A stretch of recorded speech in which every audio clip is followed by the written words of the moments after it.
하나 주세요. 누가? 이쁘다.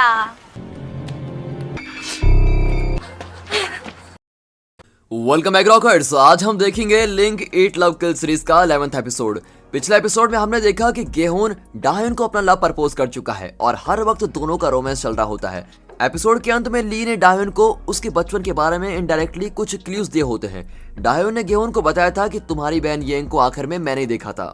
तो इस एपिसोड की शुरुआत में डाह्युन कहती है, ली ने मुझे बताया कि येंग को आखिर में मैंने देखा था और उसको क्या हुआ ये भी सिर्फ मैं ही जानती हूँ, लेकिन मुझे बचपन का वो दिन बिल्कुल भी याद नहीं है।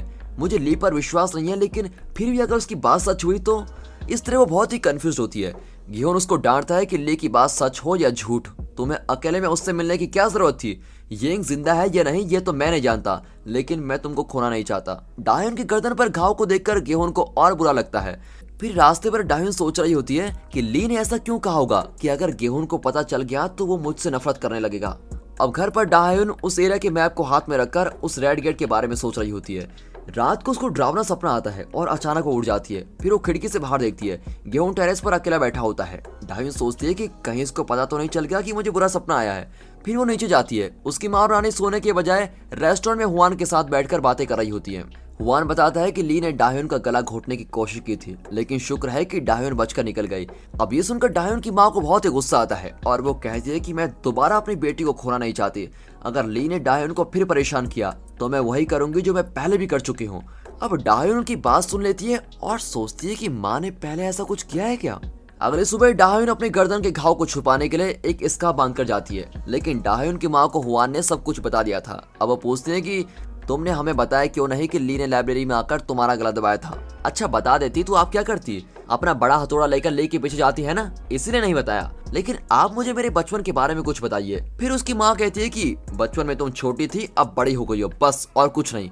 ये सुनकर डाह्युन चिढ़कर बाहर चली जाती है।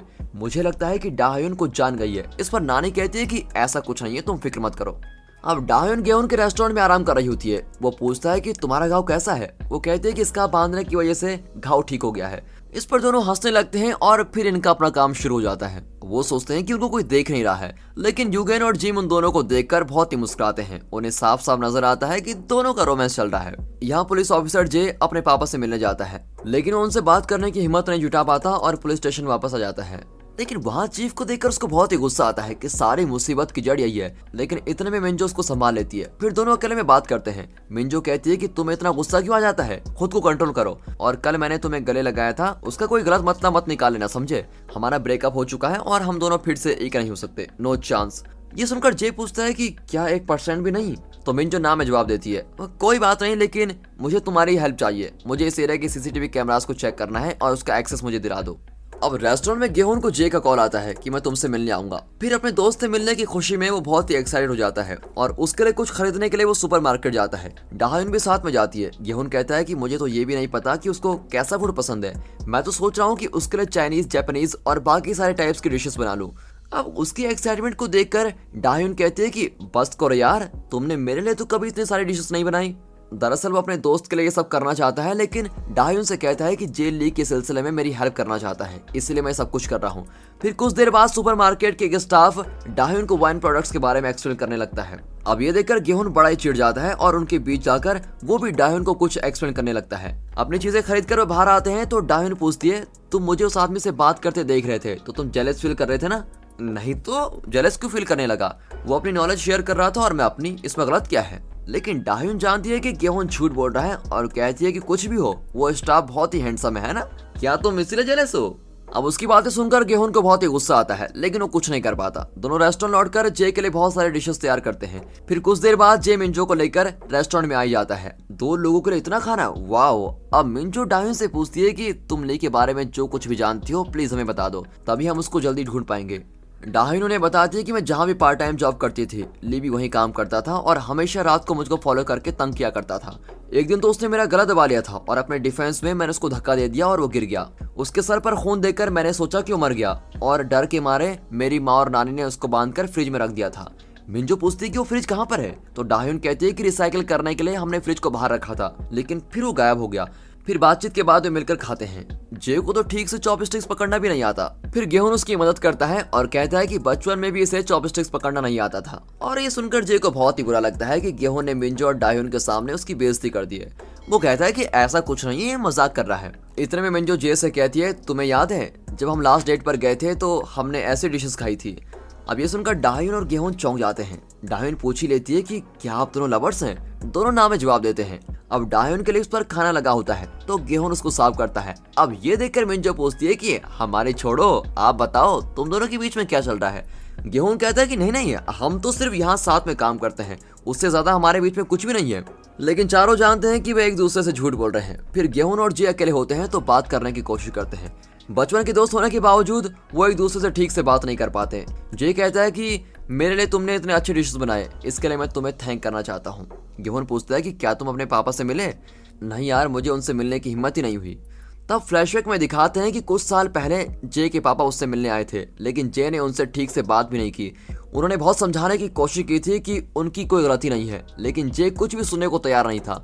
उसने कहा था कि आज के बाद आप मुझसे कभी मत मिलना। अगर सड़क पर भी आप मुझको कहीं दिखाई दे तो प्लीज मुझे एक अजनबी समझकर चले जाएं, और यही हमारी आखिरी मुलाकात भी है। ये कहकर जे चला गया था और आज जे कहता है कि उस दिन मेरे पापा ने मुझको बहुत समझाया, लेकिन मैंने उनको गलत समझकर उनको बहुत ही तकलीफ दी। अब गेहून उसको दिलासा देकर वहां से भेज देता है। अब डाह्युन कहती है कि जे के साथ तुम बहुत ही खुश दिखाई दे रहे थे, क्या तुम बचपन में बहुत क्लोज फ्रेंड्स थे?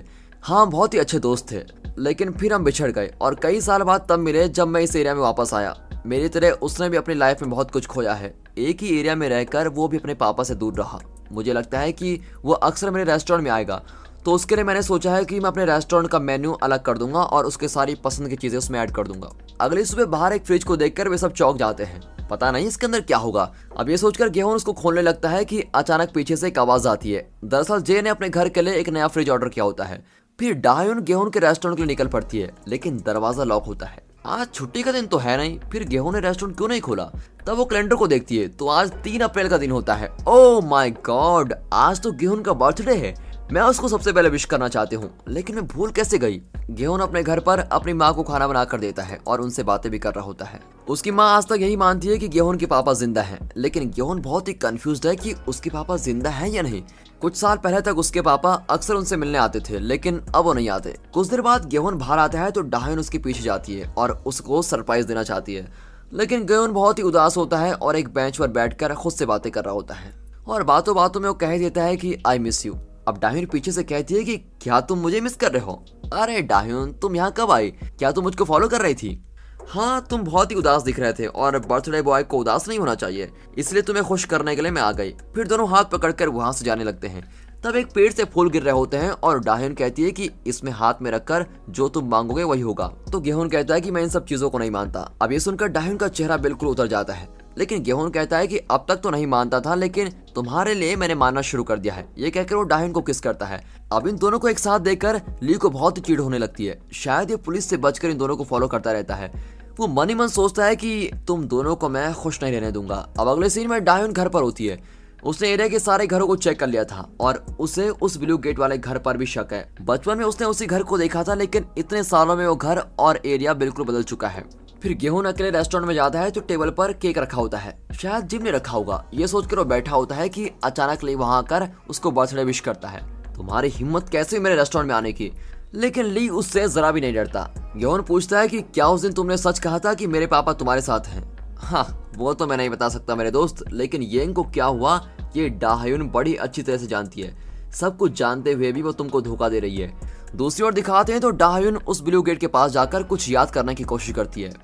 यहाँ ली असल बात बताता है, क्या तुम जानती हो कि ये सब कैसे शुरू हुआ था? ये कहकर वो अपने पॉकेट से एक गेम डिवाइस निकालता है और कहता है कि बचपन में मुझे एक टॉय बहुत ही पसंद था, लेकिन मेरे पास उसके लिए पैसे नहीं थे। तब एक आदमी ने मुझसे कहा कि मैं ये गेम तुम्हें दिलवाऊंगा, लेकिन बदले में तुम एक लड़की को मेरे घर पर लाना होगा।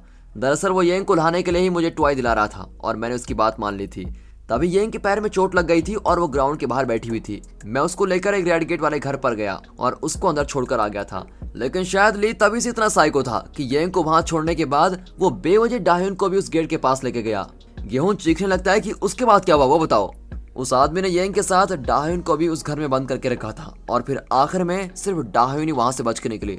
तुम्हारी बहन के बचने का कोई चांस नहीं था, वो मर गई है। गेहूं से ये बात सही नहीं जाती है। यहाँ डाह्युन गेट खोलकर अंदर जाने लगती है और वहाँ एक बेसमेंट होता है। उसके अंदर जाते वक्त डाह्युन को याद आता है कि उसे और येंग को उस आदमी ने यहीं पर बंद करके रखा था। वो उस जगह को चेक करके बाहर जाने लगती है कि एक औरत उसको घूरती हुई खड़ी रहती है। शायद ये औरत भी उसी से मिली हुई है। और दोस्तों, इसी सस्पेंस के साथ ये एपिसोड यहाँ पर खत्म होता है। अगर ये एपिसोड आपको अच्छा लगा हो और एक्सप्लेनेशन अच्छा लगा हो और स्टोरी अच्छी लग रही हो तो वीडियो को लाइक कर दें, चैनल को सब्सक्राइब करना बिल्कुल मत भूलिए। बाकी मिलते हैं अगले एपिसोड के साथ, तब तक के लिए गुड बाय, अपना ख्याल रखिए and finally thanks for watching.